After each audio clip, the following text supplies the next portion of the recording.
திருப்பாவை 21వ பாசுரம்.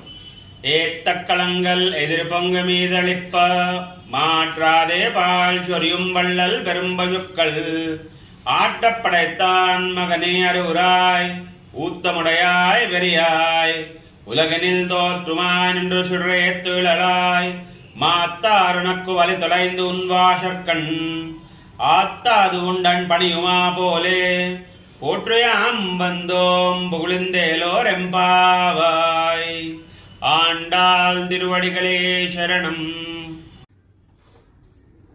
తిరుప్పావై 21వ పాసురం. ఏట్రక్కలంగ అంటే పొంగి పొర్లుతున్న పాలు నిండిన పాత్రలు, వాటి ఎదురుగా ఉన్న పాత్రలలోకి కూడా పాలు పొంగి పొర్లేలా చేసే, పాలు కురిపించే దాత అయిన కృష్ణుని కుమారుడా మేల్కొను అని అర్థం. ఇందులో ఆండాల్ కృష్ణుని అపారమైన దాతృత్వాన్ని, అతనిని నమస్కరించడానికి వచ్చిన వారిని కీర్తిస్తూ తమను మేలుకొలపమని కోరుతుంది.